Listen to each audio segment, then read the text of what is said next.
Hello everyone, welcome to study topic. मैं प्राची राज आप सभी का वेलकम करती हूँ स्टडी टॉपिक में। जैसे कि आप सभी ने रिसेंटली देखा होगा, यूनेस्को वर्ल्ड हेरिटेज कमेटी की 26वीं बैठक हो रही है भारत मंडपम नई दिल्ली में, और भारत इसकी अध्यक्षता पहली बार कर रहा है। और यह बैठक चलने वाली है 21 जुलाई से 31 जुलाई तक। खैर, अगर मैं बात करूं, इससे पहले यूनेस्को वर्ल्ड हेरिटेज कमेटी की जो 45वीं बैठक होती है वो होती है सऊदी अरब के रियाद में। खैर, 2024 में इसकी समिट जो हो रही है वो हो रही है भारत में।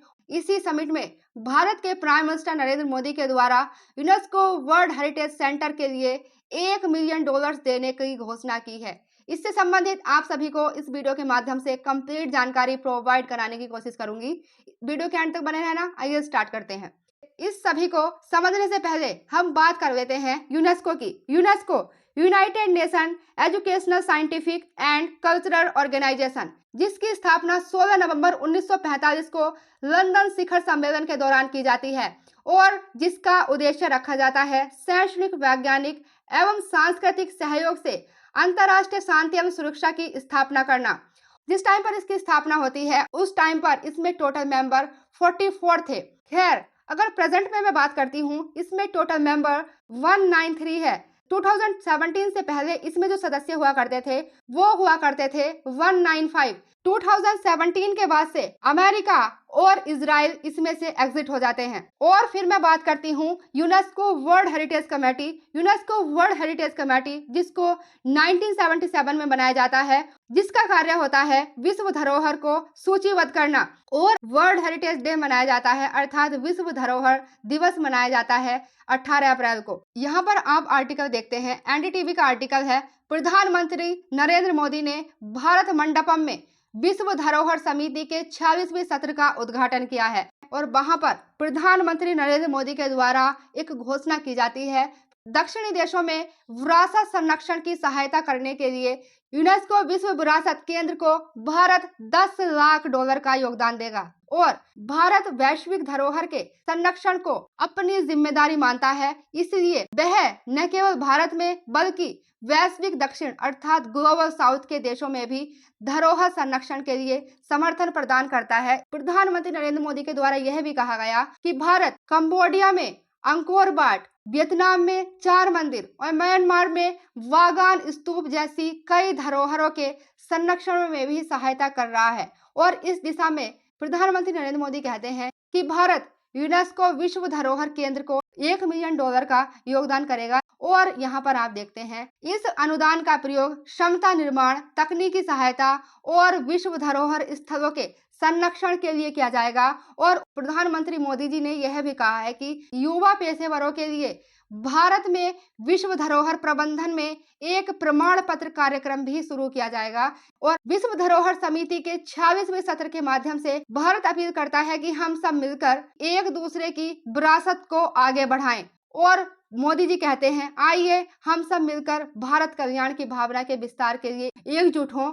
और मोदी जी कहते हैं, दुनिया ने वह समय भी देखा है जब विकास की दौड़ में विरासत को नजरअंदाज किया गया था, लेकिन आज का युग कहीं ज्यादा जागरूक हो गया है। और उन्होंने यह भी कहा, भारत का विजन विकास और विकसित दोनों का है। और यहाँ पर आप देखें, मोदी जी ने कहा, बीते वर्षों में भारत ने आधुनिक विकास में नए आयाम छुए हैं और अपनी विरासत पर गर्व करने का संकल्प भी लिया है। चाहे काशी विश्वनाथ कॉरिडोर हो, या अयोध्या राम मंदिर का निर्माण, या फिर नालंदा विश्वविद्यालय का आधुनिक परिसर, ऐसे अनेक कार्य देश भर में हो रहे हैं। और आज आयुर्वेद का लाभ पूरी दुनिया तक पहुंच गया है। लेकिन यह भारत की वैज्ञानिक विरासत है। भारत की विरासत सिर्फ इतिहास ही नहीं बल्कि विज्ञान भी है। और मोदी जी ने कहा, भारत की विरासत में बेहतरीन इंजीनियरिंग की शानदार यात्रा देखने को मिलती है। दिल्ली से कुछ 100 वर्ग किलोमीटर की दूरी पर 3500 मीटर की ऊंचाई पर केदारनाथ मंदिर, जो 8वीं शताब्दी में बना हुआ था। और आज की टेक्नोलॉजी को देखकर अगर देखा जाए, जहां पर केदारनाथ मंदिर है वहां पर ऐसे मंदिर का निर्माण करना काफी कठिन है। लेकिन उस टाइम पर तो इस तरह की टेक्नोलॉजी भी नहीं थी जिस टाइम पर केदारनाथ मंदिर को बनाया जाता है, अर्थात 8वीं शताब्दी में केदारनाथ मंदिर बनता है। आज भी केदारनाथ मंदिर भौगोलिक दृष्टि से इतना चुनौतीपूर्ण है कि लोगों को बहुत पैदल चलना पड़ता है या हेलीकॉप्टर से जाना पड़ता है। यह आश्चर्यजनक है कि केदारनाथ मंदिर का निर्माण 8वीं शताब्दी में किया गया। इसकी इंजीनियरिंग में कठोर वातावरण और ग्लेशियर को ध्यान में रखकर किया गया था। प्रधानमंत्री मोदी ने कहा, दुनिया में विरासत के विभिन्न केंद्र हैं, लेकिन भारत इतना प्राचीन है कि वर्तमान का हर बिंदु गौरवशाली अतीत की कहानी बयां करता है। दुनिया दिल्ली को भारत की राजधानी के रूप में जानती है, लेकिन यह शहर हजारों साल पुरानी विरासतों का केंद्र भी है। यहाँ पर कदम कदम पर ऐतिहासिक विरासत देखने को मिलेंगी और यहाँ से करीब 15 किलोमीटर की दूरी पर कई टन वजनी लौह स्तंभ है और यह एक ऐसा स्तंभ है जो 2000 साल से खुले में खड़ा है, फिर भी आज तक इस पर जंग नहीं लगी है। इससे यह पता चलता है उस समय पर भी भारत का धातु विज्ञान कितना उन्नत था। इससे यह स्पष्ट हो जाता है कि भारत की विरासत केवल इतिहास ही नहीं बल्कि विज्ञान भी है।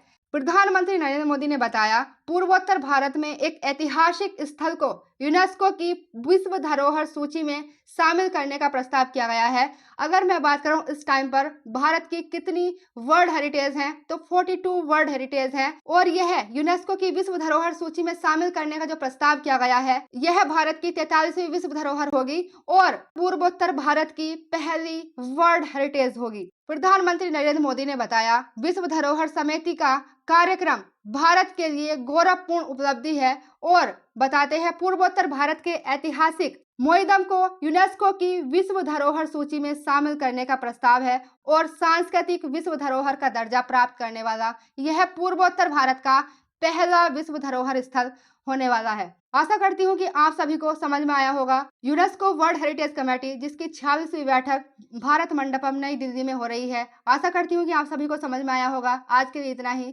Thank you.